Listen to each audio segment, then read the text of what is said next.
Kell Brook managed to defeat Michael Zerafa over the weekend at 154 pounds, light middleweight, his chosen supposed ideal weight now in a career which has kind of been all over the place. We've had injuries, we've had crazy leaps up to middleweight and fighting Golovkin. Then, of course, we had the defeat against Errol Spence, losing his beloved IBF belt at 147 pounds. And now he carries on. And you'd have to say he didn't look particularly good. Now, for me, I wouldn't even necessarily say it was so much a case of being past prime or even anything to do with the injuries sustained against the Golovkin and Spence back-to-back. It was more so a case of the fact, for me, I think that Kell Brook isn't really the ideal 12-round fighter. He is a pinpoint boxer puncher who goes about his work with the intention to get you in the crosshairs and then ideally get you out of there. His jab, his right uppercut, his cross, he throws them all very well as counters. They're all great hurtful shots, but they're designed to get you out of there. They're not really point-scoring shots. He has a very good jab right down the middle, but it's not the educated kind of shot that pushes you around on the inside of the glove, keeps you there, blinds you, then throws it, holds it at half extension, pap, pap, moves you around the ring. He doesn't fight like that. The hands are a bit low by the chest. There's not that much movement. He's a little bit easy to hit. He always has been. Kind of easy to catch for a world-level fighter. He's more about stalking, beating you up with pinpoint punches. And when faced with a guy like Zerafa, who was fought at middleweight before and was very tough, he was able to use his physical strength and just being ballsy that I think he was, in a way, able to exploit some of those natural weaknesses Brook has always had.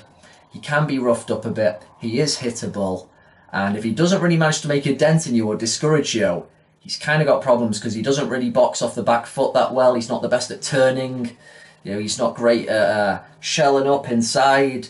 There's always been gaps there.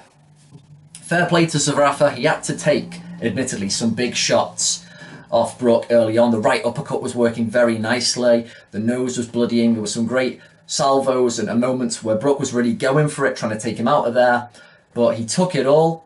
And I think Brook was getting hit a bit too much, but up until the 8th round, it was looking pretty good. Then from the 9th onwards, he was taking too many shots, and he was getting hit by a lot of combinations. I think in the 9th round, he had a bad spot. And then in the last round, after trying to have that sort of punch in the air finish, and he brought it to Zerafa. Zerafa came right back and went, come on then, hit him with some good shots, bullied him into the ropes. And perhaps in those moments you just think, with there being such big light middleweights around like Jarrett Hurd, who apparently is mandatory for now, crazy, you think, has he got the power here at this weight to do people, to really make it work?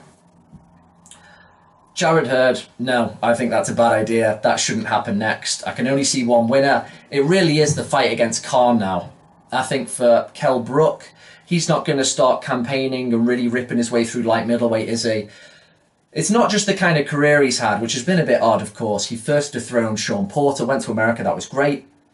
Then he had that period of just fighting real nobodies on a lot of Matchroom pay-per-view cards. He fought Jojo Dan and, was it Kevin Bizier? Really poor guys for title defences. And then it seemed almost like the reason he fought Golovkin, it was almost to atone for how poor the competition was for him, considering how good of a fighter he is. Tried to atone for that by doing something crazy. That backfired, made a lot of money, backfired, lost all the weight, fought Spence, lost his belt. And he hasn't had the healthiest reductions in weight to that. And he seems to live a bit of a crazy party life outside of the ropes as well. Got stabbed, of course, in Tenerife.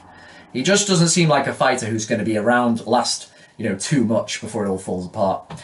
Try and get the Khan big payday fight next year. That's the one to be made. I still favour Brook with the power, with the pinpoint precision to get Khan out of there. Yeah, that's the one to make next year. Wembley or not, I don't know.